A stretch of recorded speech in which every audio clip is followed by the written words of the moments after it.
Salut les movers. Nous sommes à Bastia, à l'hôtel Le Central pour Artemar 2018 et je m'apprête à recevoir la réalisatrice iranienne Sou Abadi. Sou Abadi, bonjour, merci beaucoup de nous recevoir. Vous êtes là pour le festival Artemar 2018. Alors je voudrais revenir un petit peu sur votre carrière. Vous êtes né en Iran. Oui. Vous avez passé la majorité de votre enfance en fait. Oui. Vous avez quitté le pays qu'après la révolution islamique. Oui, quelques années après. Oui. Est-ce que ça a eu un impact majeur sur votre travail en tant que réalisatrice? Mais bien sûr, je pense que de toute façon, ce n'est pas juste quelque chose qui m'est particulier à moi. Je pense que toute personne ayant vécu des années marquantes dans sa vie euh, est évidemment influencée par ces années-là. Je pense que quand par exemple, vous écoutez les témoignages de gens qui ont traversé la Seconde Guerre mondiale ou les guerres ou des années dans leur pays ou là où ils étaient, en tout cas, ils ont subi des pressions. Ils sont tellement marqués par ces années-là qu'après, tout ce qui leur est arrivé dans la vie est presque sans saveur, je vais dire. Pas que je n'ai pas de plaisir de vie que j'ai rencontré en France, mais bien sûr que non, j'ai eu beaucoup de plaisir, j'ai eu des moments de joie, mais effectivement, ces années-là restent quand même des années marquantes. Vous êtes retourné en Iran des années plus tard afin d'y tourner un Oui. documentaire vérité sur la condition des femmes là-bas. Et malgré le succès du film, vous avez eu du mal à trouver des financements pour les projets qui ont suivi. Oui. Comment vous expliquez ça? Je ne sais pas, il faut demander ça aux diffuseurs en France, aux responsables des documentaires dans les chaînes de télé. Vous savez, je pouvais faire un deuxième documentaire comme ça, sans rien. Le premier documentaire, je l'ai fait vraiment avec l'aide du CNC et les bourses que j'ai eues. Oui. Je l'ai fait avec ces financements-là, en disant, bon, c'est normal. Personne ne me connaît en France, donc évidemment, enfin personne ne me connaît nulle part, j'étais novice bien sûr, et peut-être qu'on ne me fait pas confiance parce qu'on ne peut pas investir sur une jeune. Bon, après ce premier documentaire qui avait eu beaucoup de succès, je me disais, bon, là, ça y est, j'ai montré de quoi j'étais capable. Et surtout tourner sous une dictature islamiste, c'est pas mal. Hein. C'est clair. Pendant 6 mois, c'était une affaire vraiment pas simple. Et je me disais, bon voilà, j'ai montré de quoi j'étais capable, donc on peut me faire confiance désormais. Alors j'ai écrit beaucoup de projets documentaires qui obtenaient encore des bourses, des aides européennes, même des bourses en France. Des producteurs étaient intéressés en France, mais pas les chaînes. Voilà. Donc je ne peux pas m'expliquer, je ne peux pas expliquer. Bon, après des années de ténacité et de persévérance, j'ai compris que je devais quitter ce milieu de documentaire. Je devais dire adieu à mon monde documentaire et peut-être essayer d'écrire une fiction. Est-ce que ça peut être un problème politique? Une influence? Non, je ne crois Non. pas. Je ne crois pas. Je crois que c'était peut-être les films que je tournais qui ne plaisaient pas. Peut-être cette manière d'aborder les sujets par le biais de cinéma direct, par le biais d'un documentaire où on ne pose pas des questions aux gens, mais on se contente de filmer ce qui se passe. Bien sûr, quand vous allez voir les financiers en France, ils vont tous vous dire « Ah oui, Depardieu, c'est génial, Wiseman, c'est génial ».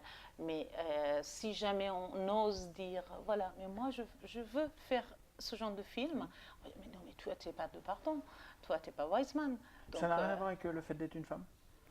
Peut-être, je ne sais pas. Franchement, je ne sais pas. Je ne peux pas vous dire. Est-ce que peut-être que je n'ai pas voulu voir ça. c'est aussi moi qui suis peut-être trop optimiste dans la vie et ne veux pas voir des choses qui me dérangent. Là, ça m'aurait vraiment dérangé si je me disais voilà, c'est une question de sexe. D'accord. Ça m'aurait vraiment dérangé. En tout cas, on ne m'a pas fait sentir que c'était une question de sexe. Maintenant, je ne sais pas, peut-être que les gens, ils savent très bien cacher leur jeu. On m'a dit, pour l'un de mes sujets, que je n'étais pas légitime. Je n'avais pas la légitimité de le faire. D'accord. Voilà, parce que le sujet était sur un ex-espion israélien. Oui. Et n'étant pas israélienne, je n'avais pas le droit d'en parler. D'accord. Et j'ai trouvé que c'était très limité, surtout que mon producteur était quelqu'un en plus qui venait dont les parents étaient des juifs polonais. Les parents avaient un certain moment de leur vie, avaient eu une histoire parallèle à cet ex-espion. D'ailleurs, j'étais partie voir ce producteur-là, spécialement ce monsieur-là, pour ça. Parce que je me disais, ça va lui parler cette histoire. Et ça lui a parlé. Il était, oui, bien sûr, il disait, mais c'est moi qui vais produire ce film. Il était vraiment très enthousiaste. Mais bon, il a eu aussi des retours négatifs. Mais bon, c'est pas grave. Vous savez, parfois les échecs vous apprennent beaucoup de choses. Alors, s'il n'y avait pas cet échec-là, je n'aurais peut-être jamais pu passer à écrire ma fiction. Voilà. Vous parliez tout à l'heure de problèmes à tourner justement sous un régime islamique. Oui. À quel problème est-ce que vous vous référez? Alors déjà, vous savez, pour tourner en Iran, vous avez besoin des autorisations. De l'État. Et c'est pas juste une autorisation. C'est-à-dire moi, qui avait quitté l'Iran pendant mon adolescence, je retournais en Iran adulte. Et j'avais totalement ignoré pendant des décennies ce qui avait évolué dans cet État islamique et comment c'était organisé. Et je pensais que voilà, une fois, quand vous avez l'autorisation du ministère de la guidance, c'est le ministère de la censure, on appelle ça le ministère de la guidance en Iran. Et donc, je me disais, voilà, je suis allée en quelques jours, on m'a dit, voilà, toutes vos autorisations de tournage. Je dis, c'est formidable, mais je pensais que c'était tellement difficile. Et puis j'ai compris, en fait, chaque administration a son KGB interne. Et donc, pour tourner dans chaque endroit, je devais passer d'abord, avec ces autorisations du ministère de la Guidance, je devais passer dans la KGB interne, aussi subir des interrogatoires. Parfois, c'était 9 heures d'interrogatoire, pas d'affilée, sur 3 jours différentes. Voilà, donc ça a été très, très long. Au départ, il n'était pas question que je reste 6 mois en Iran pour faire ce tournage. Au départ, on pensait à 2 à 3 mois maximum. Et en fait, on a doublé le temps parce que parfois, il fallait attendre des mois et des mois pour avoir l'accord du KGB interne. Vous avez eu peur de ne pas obtenir, s'il en manque un accord, comment ça se passe? Alors, il nous manquait effectivement un accord. Et c'était le corps du film pour moi. C'était vraiment pour moi le corps du film. C'est-à-dire qu'au départ, j'avais dit, c'est cet endroit qui m'intéresse, vraiment. Pas d'autre. Et pas les autres. Les autres, je tourne. Peut-être que je ne vais même pas les utiliser pour le montage, mais c'est cet endroit-là que je veux. Et c'était juste cet endroit-là qui bloquait. Et on passait toutes les semaines. Alors, ils ont changé, la direction du KGB interne a changé. Après, la direction du centre a changé. C'était un centre d'appel téléphonique. Les gens appelaient anonymement. Et pour moi, c'était très important parce que je me disais, voilà, là, les gens appellent avec une certaine liberté parce qu'on ne les voit pas et on ne peut pas savoir qui est là. Et ils peuvent avoir une liberté absolue pour parler. Et il y avait des assistants dans ce centre qui répondaient. Et là, il ne voulait pas me donner l'autorisation. Et j'ai commencé à me dire non, il n'est pas question. Je ne partirai pas de ce pays tant que je n'ai pas tourné dans cet endroit. Ça devenait mais vraiment une question c'était un bras de fer. Et toutes les personnes de ma famille me disaient, mais Sue, laisse tomber, tu n'auras jamais. Ils ont décidé de ne pas te donner cette autorisation. Et c'était un comportement très japonais, parce que vous savez, en Iran, on ne vous dit pas non. Il n'y a pas de non. Franc. C'est rare qu'on vous dise un non franc et définitif. Donc on essaye toujours poliment de vous dire non, mais vous savez, là en ce moment c'est très compliqué, on a des changements dans notre organisation interne. Il y a toujours une excuse. Mais vous savez, je n'avais pas le droit en plus de rester en Iran. J'étais j'étais une résidente, j'étais une citoyenne iranienne résidente à l'étranger. Et donc, si je restais plus que 6 mois en Iran, je devais changer ma statut.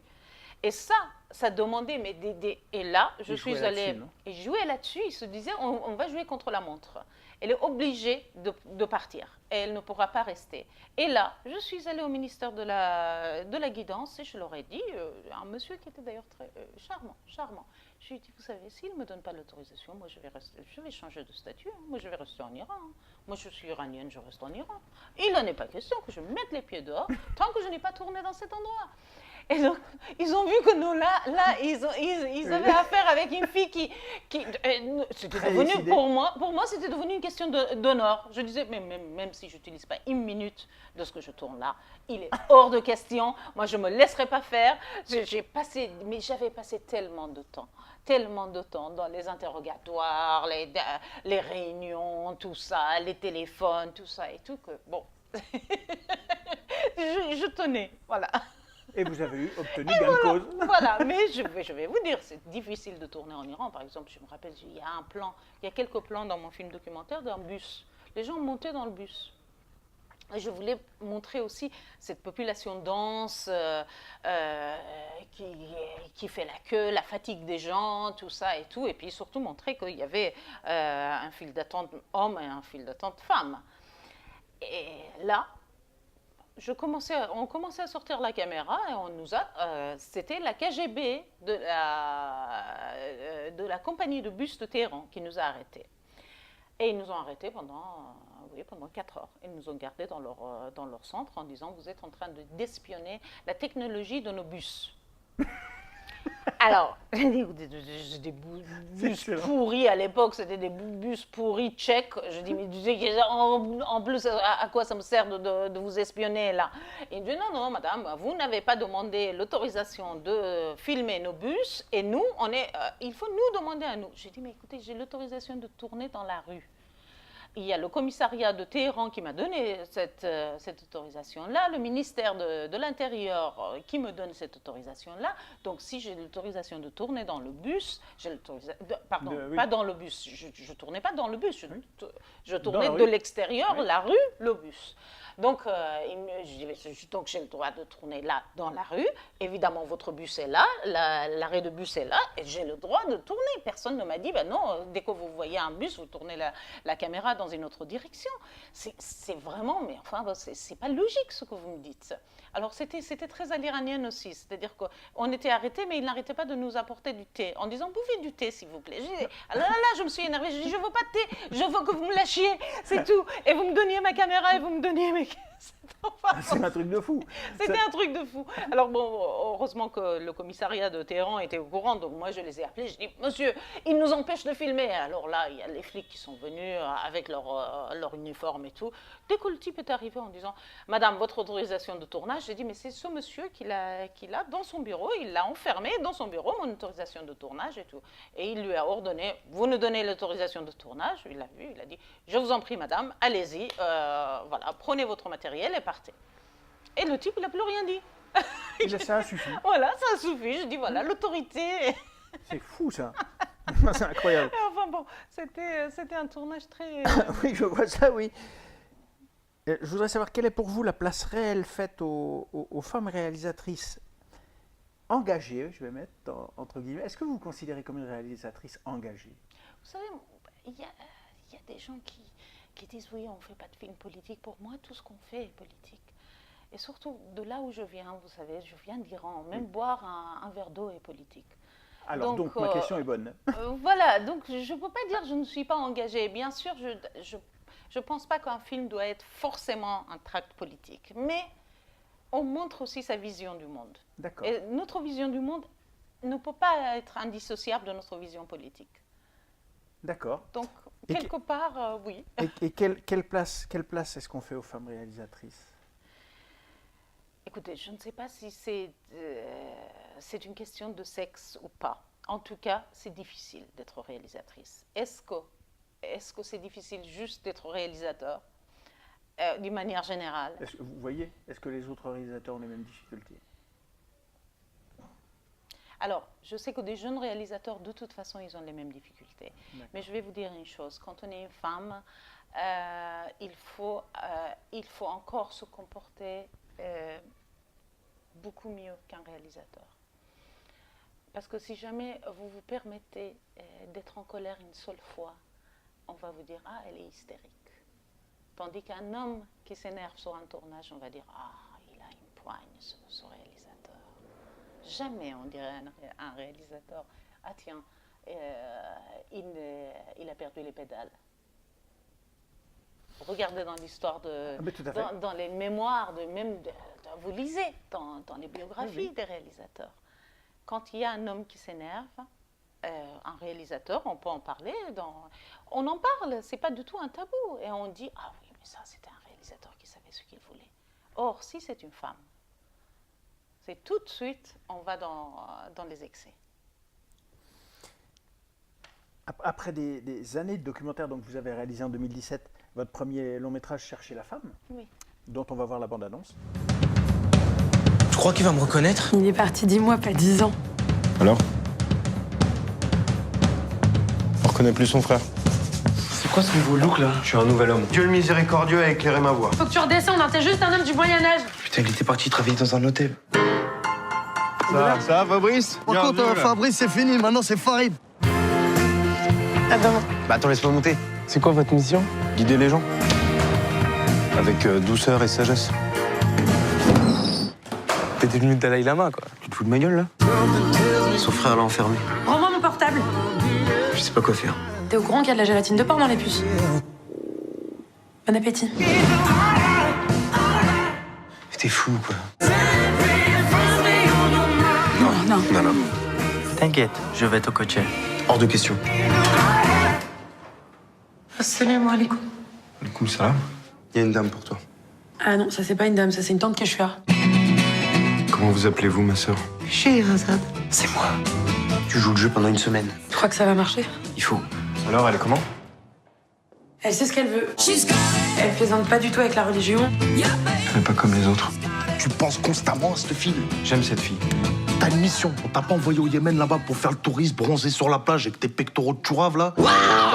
Suivez là, ouais. Je veux savoir où elle habite. On sera au taquet sur tout ce qui bouge. Merci, Fabrice. Ok. C'est Farina. Oui, merci. Elle vient de monter dans un bus là, s'il est blindé de femmes, c'est haram, je peux pas. Mais Fabrice! Eh, c'est Farid, ok? Oui, calme-toi, Fabrice. Farid. Scheherazade, je veux te parler. N'entre pas, elle est pas voilée. Tu fais sûrement une fixation sur elle parce que ça fait des mois que t'es frustrée sexuellement, mais ça va aller. Scheherazade, c'est décidé. Tu seras ma femme.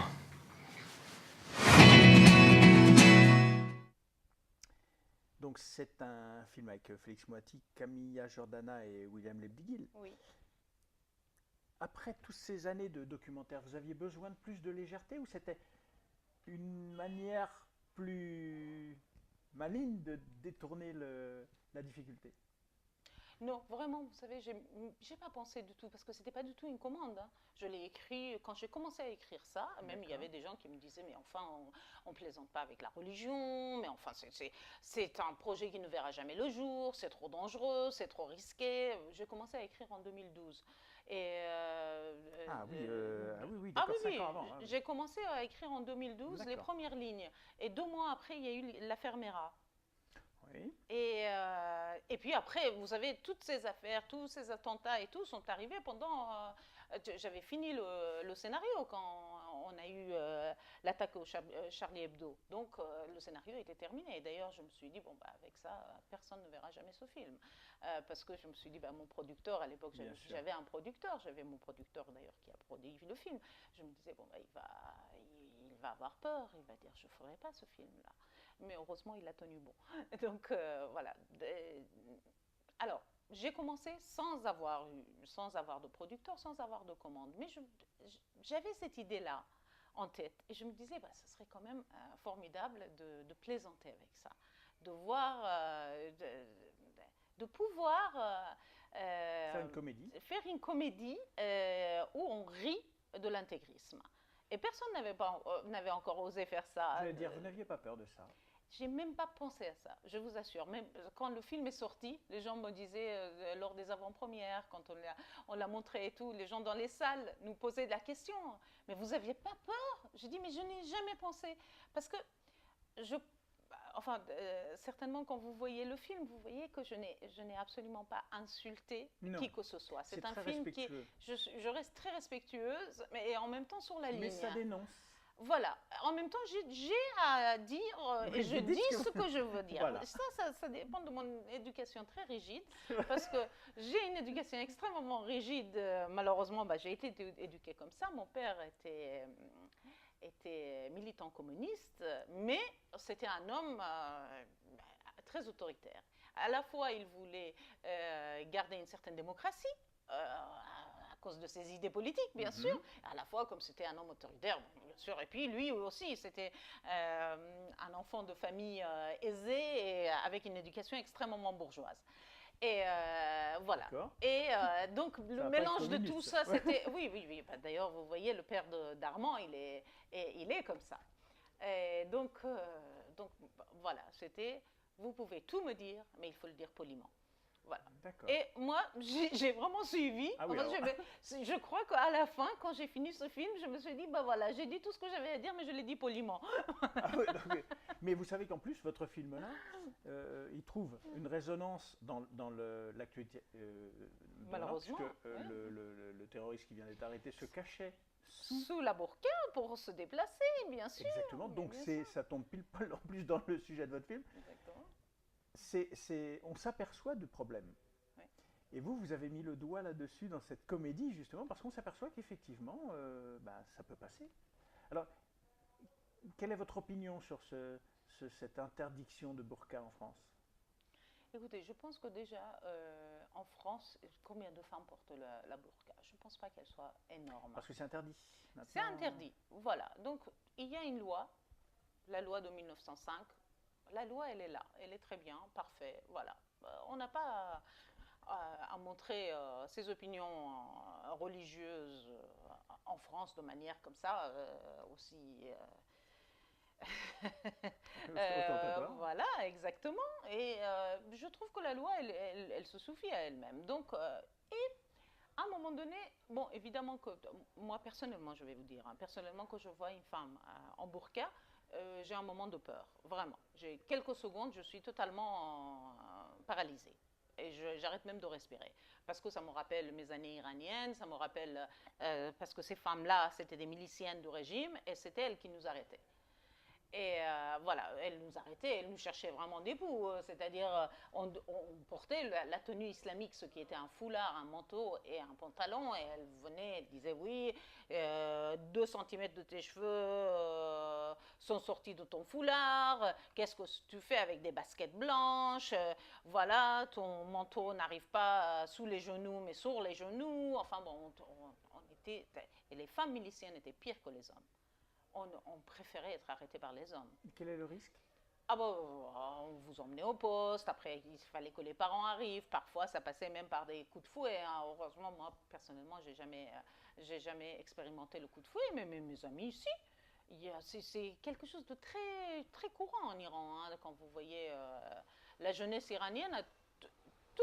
Presque 90% de la jeunesse iranienne a déjà expérimenté les arrestations pour ces questions-là. Ces questions absolument de vestimentaire, enfin ces questions vestimentaires, on ne va pas irrespect de la tenue islamique. Voilà.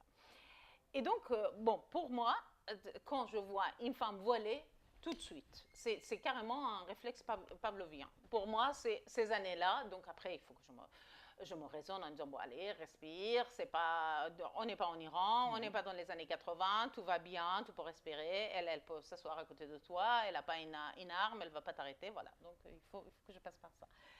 Et en même temps, je me dis, bon, ok, maintenant, cette femme-là, elle est là, quoi qu'on en dise, on est dans un pays démocratique, elle a le droit de se balader comme ça si elle veut. Voilà, on peut dire aussi c'est son choix. Même si, pour moi, ce choix, ce n'est pas un choix anodin. C'est pas un choix, cette question de choix était quand même, il faut en discuter aussi. Discuter. Et ça a un sens. Et ce sens-là, il faut en discuter. Quel est le sens de ce choix? Donc, moi, je voudrais vraiment que dans la société, on se pose cette question-là. C'est-à-dire qu'au nom de la religion, on vous impose quand même une vision quand même sexiste sur votre propre corps. Bien sûr. Au nom de la religion, on me demande de cacher mon corps parce que ce corps serait un instrument de péché, serait un lieu de péché. Mm-hmm. Et vous savez, je ne peux pas être d'accord avec ça. Je pense qu'il faut en discuter. Voilà. D'accord. Quelle est votre plus grande ambition? Oh, mais vous savez, moi, je n'ai pas...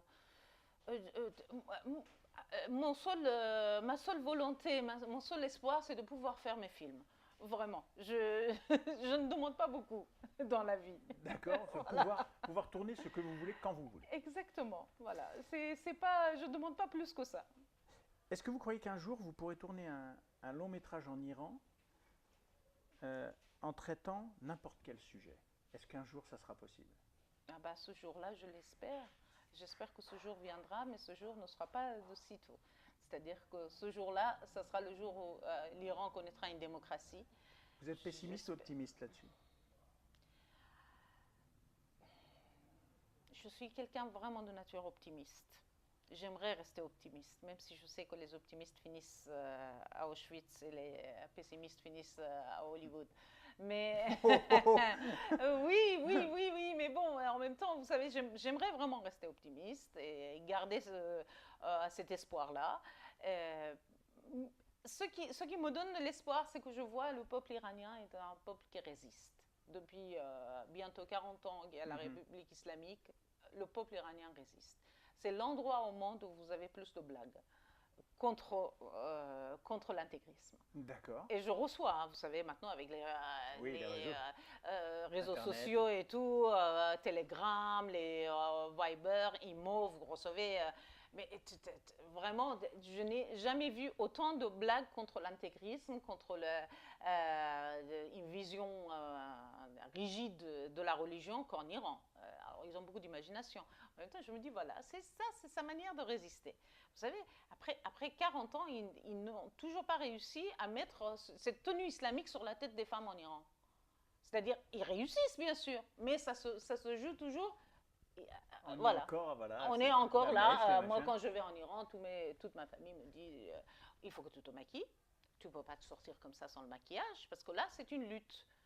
Tu dois être solidaire avec notre lutte en tant que femme. Donc, nous, on se maquille quand on sort. Parce que si on ne se maquille pas, on est en train de leur faciliter l'affaire. Et si je comprends bien, si elles sont attrapées maquillées?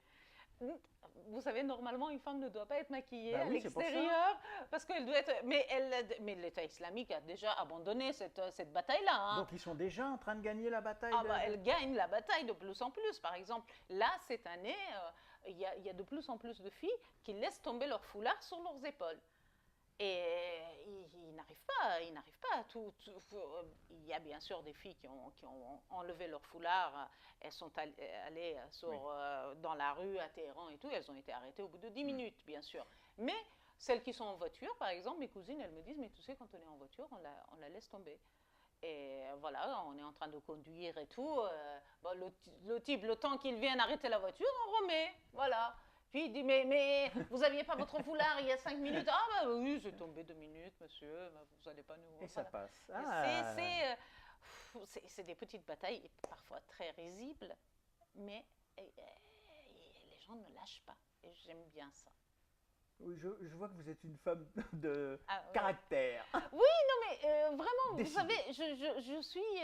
c'est rien à côté du peuple iranien, vraiment. Ils ont Je vois, vous leur rendez hommage. Là. Mais vous savez, ils m'ont vraiment... ils me surprennent, quoi. Avec leur inventivité des petites batailles comme ça. Par exemple, il y a 2 ans, c'était les femmes qui allaient prendre leur vélo pour faire du vélo en ville. Parce qu'il y avait une loi qui disait, voilà, les femmes ne doivent pas faire du vélo. Et donc, elles prenaient leur vélo. Oui, pour résister. Voilà. C'est excellent, ça. C'est vraiment formidable. Quels sont vos projets maintenant? Alors, j'ai deux projets en Alors. ce moment que je suis en train d'écrire. Oui. Il y a un projet de comédie, d'espionnage.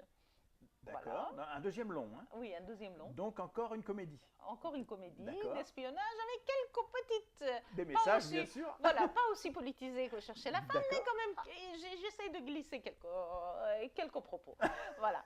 Et un autre projet qui était au départ un projet de long métrage, mais qui est devenu maintenant un projet de série. Donc voilà. De série. Oui, oui.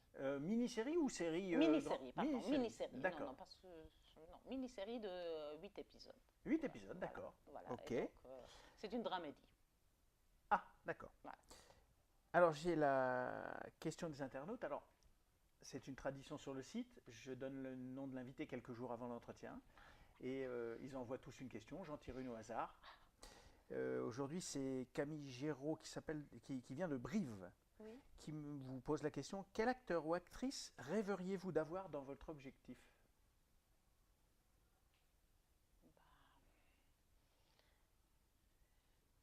Alors, moi, j'aimerais, enfin, si, peut-être que j'aimerais beaucoup travailler, par exemple, avec des grands. Bah, évidemment, tout le monde est comme ça. Et non, j'aimerais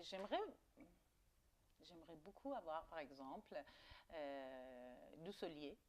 Ah, André Dussolier. André Dussolier, j'aime D'accord. beaucoup Oui. ce qu'il fait. Et puis, évidemment, je pense à Dustin Hoffman. J'aimerais beaucoup. Ah. Voilà. Et Al Pacino, j'en parle pas. C'était à J'adore. Paris il n'y a pas longtemps. Voilà. Il Et fallait en profiter pour l'attraper. je ne crois pas pour le moment, vous savez. J'ai beau aller l'attraper, il ne va pas. On ne sait jamais. Il va se dégager, je crois.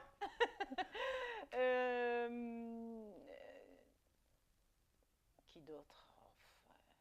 J'aurais tellement aimé, si Audrey Hepburn était encore vivante, j'aurais tellement aimé.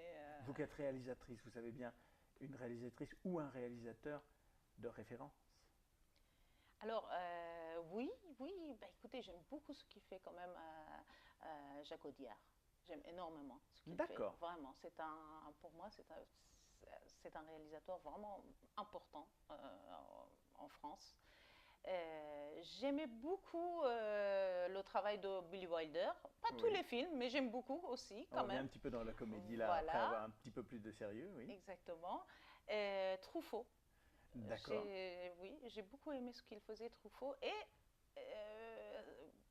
quelques films de Broca.